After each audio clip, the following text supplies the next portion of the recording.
भारत देश में जन्मे सुप्रसिद्ध क्रांतिकारी राजा दाहिर सेन के बलिदान के बारे में बात करेंगे।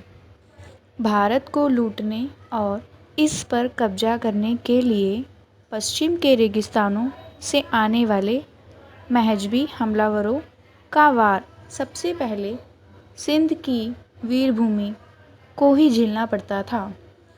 इसी सिंध के राजा थे दाहिर सेन, जिन्होंने युद्ध भूमि में लड़ते हुए प्राणाहुति दी। उनके बाद उनकी पत्नी, बहन और दोनों पुत्रियां ने भी अपना बलिदान देकर भारत में एक नई परंपरा का सूत्रपात किया। सिंध के महाराजा चच के असमय देहांत के बाद उनके 12 वर्षीय पुत्र दाहिर सेन गद्दी पर बैठे। राज्य की देखभाल उनके चाचा चंद्रसेन करते थे, पर 6 वर्ष बाद चंद्रसेन का भी देहांत हो गया। अंततः राज्य की जिम्मेदारी 18 वर्षीय दाहिर सेन पर आ गई। उन्होंने देवल को राजधानी बनाकर अपने शौर्य से राज्य की सीमाओं का कंधार, कश्मीर और कच्छ तक विस्तार किया। राजा दाहिर सेन एक प्रजासत्ताक राजा थे। गौरक्ष के रूप में उनकी ख्याति दूर दूर तक फैली थी। यह देखकर ईरान के शासक हज्जाम ने 1712 ईस्वी में अपने सेनापति मोहम्मद बिन कासिम को एक विशाल सेना देकर सिंध पर हमला करने के लिए भेजा।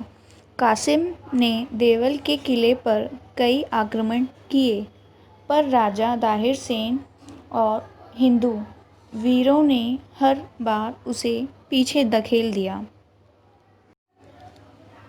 सीधी लड़ाई में बार बार हारने पर कासिम ने धोखा दिया। 20 जून 1712 ईस्वी को उसने सैकड़ों सैनिकों को हिंदू महिलाओं जैसा वेश पहना दिया। लड़ाई छिड़ने पर वे महिला वेशधारी सैनिक रोते हुए राजा दाहिर सेन के सामने आकर मुस्लिम सैनिकों से उन्हें बचाने की प्रार्थना करने लगे। राजा ने उन्हें अपनी सैनिक टोली के बीच सुरक्षित स्थान पर भेज दिया और शेष महिलाओं की रक्षा के लिए तेजी से उस ओर बढ़ गए जहां से रोने के स्वर आ रहे थे। इस दौड़भाग में वे अकेले पड़ गए। उनके हाथी पर अग्निबाण चलाए गए, जिससे विचलित होकर वह खाई में गिर गया।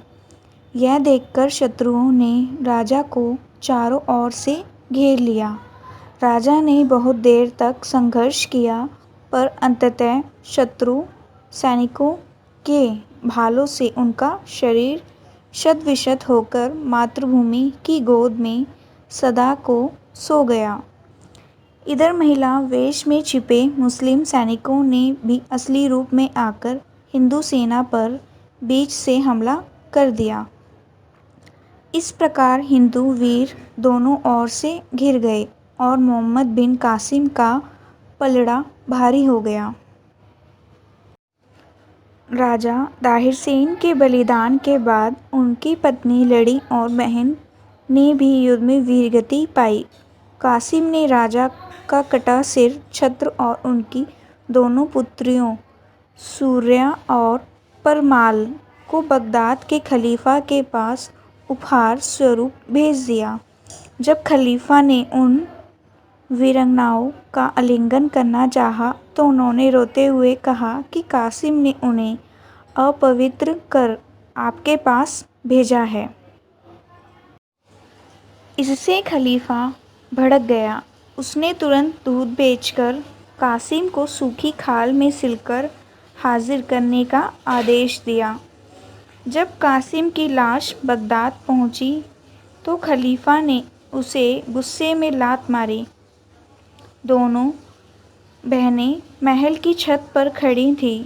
जोर से हंसते हुए उन्होंने कहा कि हमने अपने देश के अपमान का बदला ले लिया है। यह कहकर उन्होंने एक दूसरे के सीने में विष से भुजी कटार घोंप दी और नीचे खाई में कूद पड़ी। खलीफा अपना सिर पीटता रह गया।